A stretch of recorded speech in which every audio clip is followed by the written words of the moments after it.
Did you think Dean Ambrose was gone for good? Think again. After months of silence, John Moxley, the unpredictable, wild, unstoppable superstar, shocks the WWE Universe with a jaw-dropping return. Fans are losing it, the arena is erupting, and the WWE roster has no idea what just hit them. He walks in, microphone in hand, and declares, "I never left."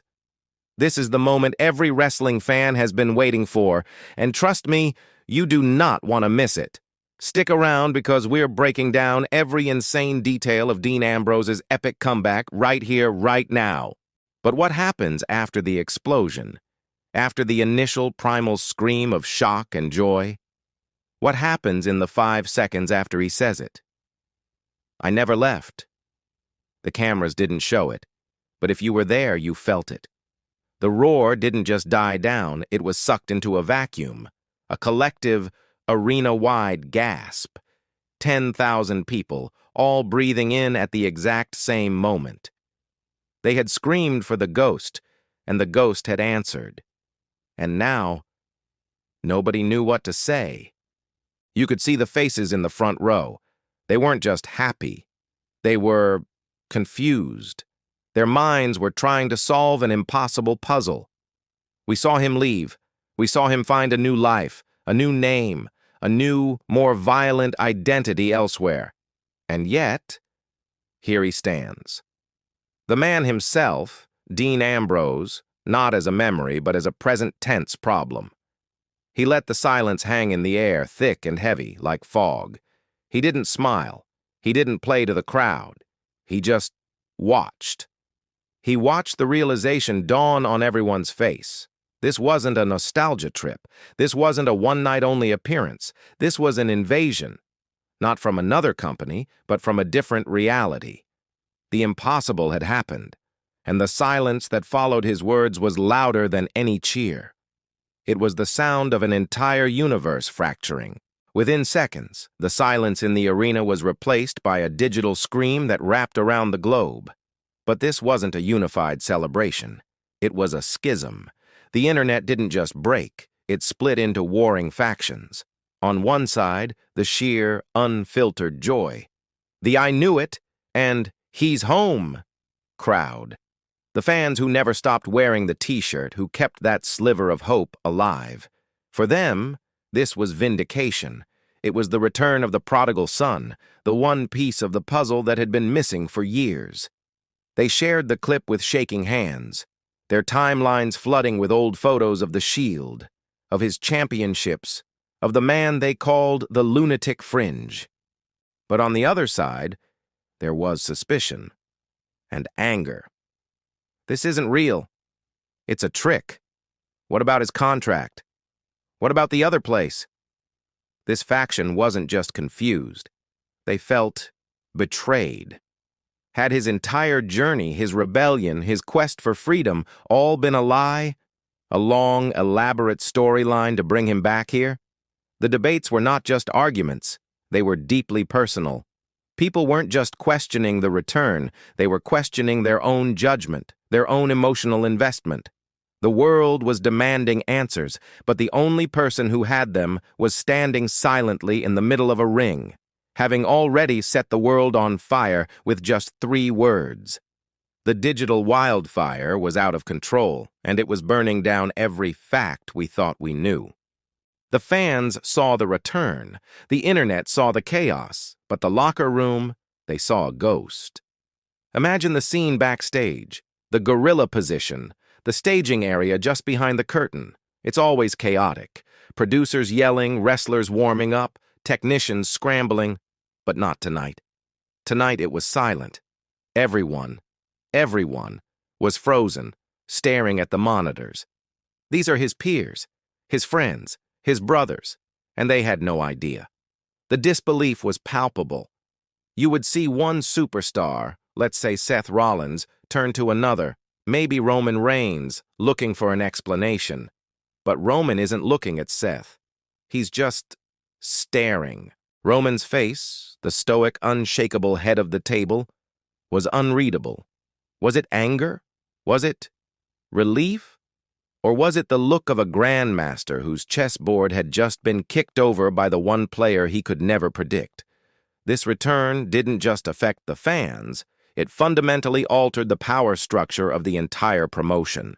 Every champion, every contender, every single person in that locker room just had their world turned upside down. Their carefully planned storylines, their title aspirations, their very place in the hierarchy. All of it was now in question. He wasn't just a returning superstar, he was a random variable, a grenade thrown into the delicate clockwork of the machine. And from backstage, all they could do was watch it tick. I never left. Let's truly think about those words. What do they mean? How can a man who forged a new identity, who became the champion of another world, claim he never left? This is the central paradox. It's a logistical impossibility. We know about contracts. We know about legal barriers. We know that Jon Moxley is a very real, very dominant force in a rival promotion. So how can Dean Ambrose be here? Is this a legal tightrope walk? A temporary loan? A hostile takeover? The mind races to find a logical explanation, but there isn't one, and that's precisely the point. He didn't return to give us logic. He returned to give us chaos. The statement, "I never left," isn't a legal one. It's a psychological one. He's telling us that Dean Ambrose wasn't a character he played. He's telling us that Jon Moxley wasn't a new man he became. He's telling us that they are the same, that the lunatic fringe was always simmering just beneath the surface, even when he was wrestling under a different name, in a different ring. He's implying that the man we saw bleeding in death matches and the man we saw carrying a shield vest were one and the same entity. He didn't leave and come back. He simply revealed a part of himself he'd been hiding. Or more terrifyingly, a part of himself that we had forgotten was always there. He's not two men. He's one, complete enigma. For years, the story of the Shield has been defined by its two remaining pillars, Roman Reigns and Seth Rollins. They built their empires on the ashes of that brotherhood. Roman, the dynastic, dominant, tribal chief. Seth, the visionary, chaotic architect. Their careers have been a constant orbit around each other, a dance of rivalry and respect. They were the two remaining sons of a broken home, but they forgot about the third man, the one who left. His absence defined them as much as his presence once did. They built their legacies in a world without Dean Ambrose. And now, he's back. And his statement, "I never left," isn't just a message to the fans. It's a direct personal threat to them. He's not just a returning star. He's the foundation that just reappeared, and it's threatening to crack the entire structure they've built. Think of it from Seth's perspective. The man who betrayed the Shield, who has spent years trying to either atone for or justify that act. Now, the one he betrayed is back, but he's not the same. He's harder, colder, more dangerous. And for Roman, who commands his family with an iron fist, demanding loyalty, how does he handle the one person in the entire world who is immune to his authority? The one man who has no family, no tribe, only chaos. The Shield's legacy isn't complete. It's about to be rewritten. The next morning, the world's media didn't know what to do. This wasn't a sports story. This wasn't an entertainment story. It was something else. Financial news outlets, the ones who usually only care about stock prices, were suddenly running lead stories. What does the return of one man mean for the billion-dollar television deals? What is the legal exposure for breach of contract? Sports journalists, who had long since written him off as belonging to another universe, were scrambling to understand the implications. Is he a free agent? Is this a co-promotion? Who authorized this? The company's own PR department was in a full-blown meltdown. They were given an impossible task. Explain this. How do you write a press release for a paradox? How do you field calls from ESPN, from Fox, from major news bureaus, all asking a question you don't have the answer to. Is he back? The official statement, when it finally came, was a masterpiece of corporate double talk. Dean Ambrose appeared on our programming. We are as excited as the fans. We will have more details as they become available, which, translated from corporate speak, means we have no idea. We're just trying to keep the wheels on. This one man in one night had exposed the fragility of the entire corporate machine. He wasn't just a wrestler. He was a walking, talking existential crisis for a multi-billion-dollar entity. We see the public explosion. We see the cameras, the lights, the screaming fans. But what about the private moments? What about the one person who is closer to this enigma than anyone else? We think, of course, of his wife, Renee, a woman who has built her own incredible career, a broadcaster known for her intelligence and insight. She, more than anyone, has navigated the line between the public Dean and the private John. She was there when he left. She supported his need for freedom. She has been his anchor in the real world, outside the bubble of wrestling. So, did she know? Imagine her at home, perhaps watching the show, perhaps not. Does her phone blow up first, or does she see it live just like we did? What is that feeling? Is it pride? That's my husband, shocking the world again. Is it fear? What has he done? What does this mean for us? Or is it the exhausting, familiar feeling of being married to a hurricane? The speculation online was immediate and often cruel. She must have known. She's a traitor to her new company. She's been lying to everyone. The most private, personal relationship in his life was suddenly, violently, made public. His return wasn't a solo act. It had collateral damage, and the person likely feeling the aftershock the most was the one person who wasn't even in the building. Her silence in the days that followed was as loud as his 3 words. What is in a name? For us, Dean Ambrose is a memory. A brand, a time in our lives. For him, it was a cage. He has spoken at length about the creative frustrations, the character he was asked to be, the goofy scripts, the watered-down antics. He left to kill Dean Ambrose. He had to become John Moxley to feel alive, to be the authentic version of himself he felt the world needed to see. He found that freedom. He bled for it. He became a champion, a standard-bearer, a legend in his own right, all under his own name. So, why come back as Dean Ambrose? Why put the old suit back on? This is the most troubling question of all. I never left might be the answer. Perhaps he's not returning as Dean Ambrose. Perhaps he's reclaiming Dean Ambrose. He's here to show us what the lunatic fringe was always supposed to be.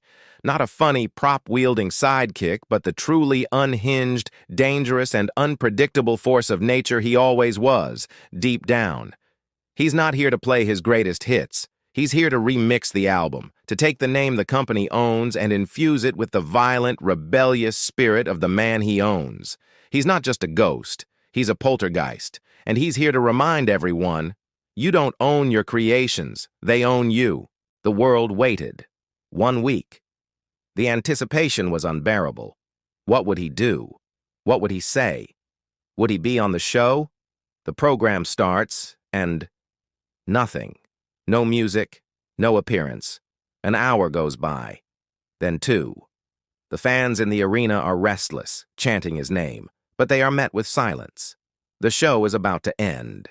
And then the screen cuts to black. Not a clean corporate fade. A violent digital cut. The feed flickers. And there he is. He's not in the ring. He's not backstage. He's sitting in the rafters in the dark, barely visible. He leans forward into a single swinging light bulb. The feed is grainy, like an old VHS tape. He doesn't shout. He whispers. And the microphone picks up every ounce of his intensity. You all seemed confused, he begins. You seemed to think I was gone, that I was someone else, that I... changed. He chuckles, a dry, humorless sound. A man can't change who he is. He can only change his surroundings. He can change his name. He can change his shirt. But he can't change his core. He leans in closer. I told you. I never left. I was here all along, in the anger, in the frustration, in every predictable storyline, in every safe decision. I was the chaos you were all too afraid to embrace. I am not a person. I am the idea. The idea that this can all burn down. And now, I'm just here to hold the match. And then, the truth. A truth more strange, more modern, and more terrifying than any of us could have imagined. The next day, a small anonymous blog posts a video, a technical breakdown, the return, the man in the ring, the grainy video from the rafters. None of it was real, not in the way we thought. It was a deep fake, a masterful, technically brilliant piece of digital art. A what-if scenario created by an anonymous artist, a digital ghost, who had hacked the live broadcast feed for just 3 minutes. The man in the ring wasn't Dean Ambrose. It wasn't John Moxley. It was nobody. A digital construct. The world had been tricked. The media chaos, the backstage panic, the digital schism, it was all real. The reaction was real. But the event was a phantom. We weren't shocked by a return. We were shocked by our own desire for a return. We needed the chaos so badly that we willed it into existence. We saw what we wanted to see. And in that, the artist, whoever they are, proved his point. I never left. It wasn't his statement. It was ours. The idea of Dean Ambrose, the idea of the lunatic fringe, the craving for something unpredictable and real in a world of scripts. That is what never left. It's inside all of us. We were all the ghost.